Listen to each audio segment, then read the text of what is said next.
This is Democracy Now!, democracynow.org, The War and Peace Report. I'm Amy Goodman with Juan Gonzalez. As President Biden and other world leaders gather in New York for the United Nations General Assembly, we turn to a major new investigation by The Intercept about how the Biden administration helped Pakistan get a controversial new IMF bailout after Pakistan agreed to secretly sell arms to the United States for the war in Ukraine. According to The Intercept, the secret arms deal was worth about $900 million, money which Pakistan then used to help shore up its financial position in the eyes of the International Monetary Fund. The Intercept reports the deal was discussed at a meeting in Washington in May between Assistant Secretary of State Donald Lu and the Pakistani ambassador to the U.S., Masood Khan.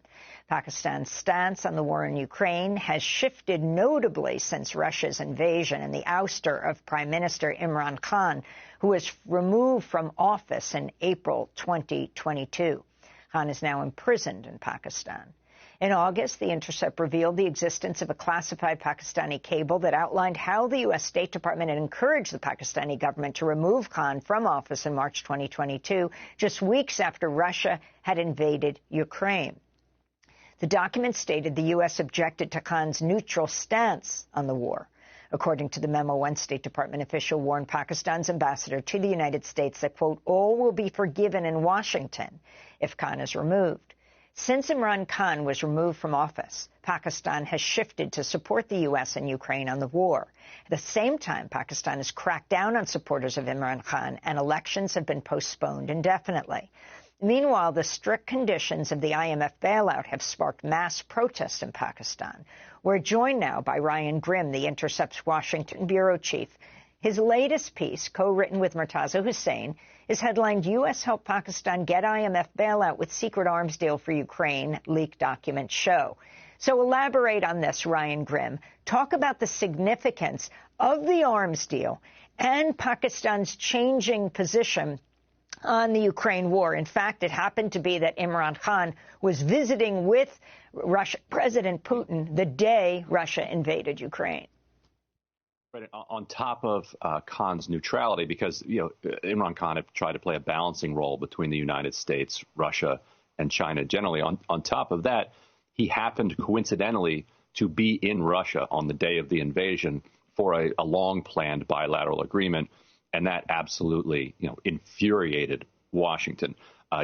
Several weeks later is when you had that critical meeting where Assistant Secretary Don Lu conveyed Washington's impression, which was that if Khan stays in power, Pakistan will be isolated from the EU and from the United States. But if Khan is pushed out of power, then all will be forgiven, because as Lu put it, Washington understood that Imran Khan's policy was his own policy and not the policy of Pakistan. In other words, that if somebody new were put in place, the hope was that Pakistan would then become a key ally again of the United States in its geopolitical struggle generally, but very specifically with Ukraine and Russia. What's key to understand is that the United States doesn't actually have much of an industrial base when it comes to producing the ammunition, munitions, artillery shells, the kind of low-grade weapons that you need for the kind of grinding war that's going on between Ukraine and Russia. If you want, $100 million F-35 that they're going to lose when it crashes, then the United States is able to produce those, because entire lobbying infrastructures and executive suites and entire, cities outside of Washington, gleaming cities and skyscrapers, can be built up around those.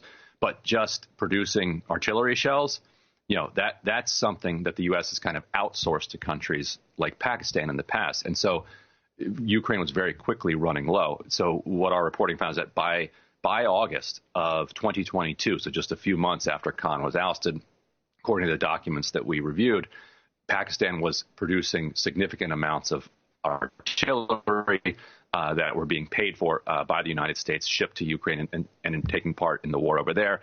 As the economy continued to collapse, Pakistan needed an emergency IMF loan, and the United States agreed to confidentially tell the IMF about the weapons program and about the money that Pakistan was getting from the weapons program to kind of bridge the financing gap that was necessary.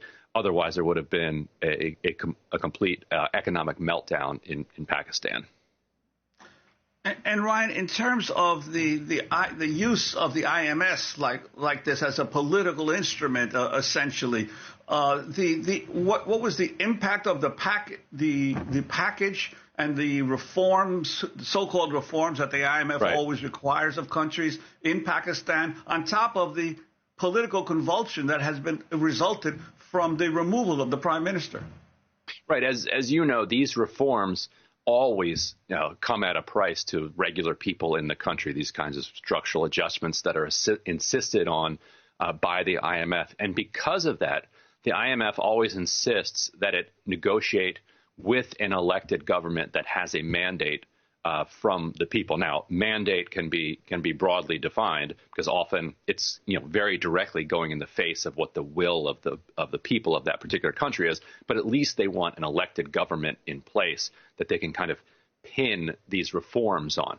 They ended up having to raise energy prices by nearly 50% to get this IMF loan. And so the government that followed Imran Khan was able to strike that deal before it turned over to a caretaker government. The goal and the only mandate of a caretaker government is to hold elections. But because this massive IMF deal was in place, Pakistan can now kind of run on cruise control for a while. And so that is the financing that has then allowed them to postpone the elections, and not just postpone the elections, but deepen this very brutal crackdown with thousands of supporters of Imran Khan getting rounded up, Imran Khan himself in prison, Imran Khan's deputies in prison. This dystopian censorship where Pakistani media outlets are told that they're not by the military that they're not even allowed to mention Imran Khan, which creates these bizarre situations where if he's in a photograph, they'll put kind of like a chyron or some image over him to not run afoul of this bizarre blanket censorship regime that's underway. And so that has all been enabled by this IMF loan, which enabled then the postponing of the elections. And since Khan was removed from power, what has been Pakistan's position on the war in Ukraine? Interestingly, the Foreign Office yesterday, in response to our story, flat out denied that they're providing any weapons for the war in Ukraine. Nobody believes that. We're not the first to kind of report on this. We're the first to confirm it with documents. But there's been plenty of video and photographic evidence of munitions made in Pakistan that are being used in the Ukraine war.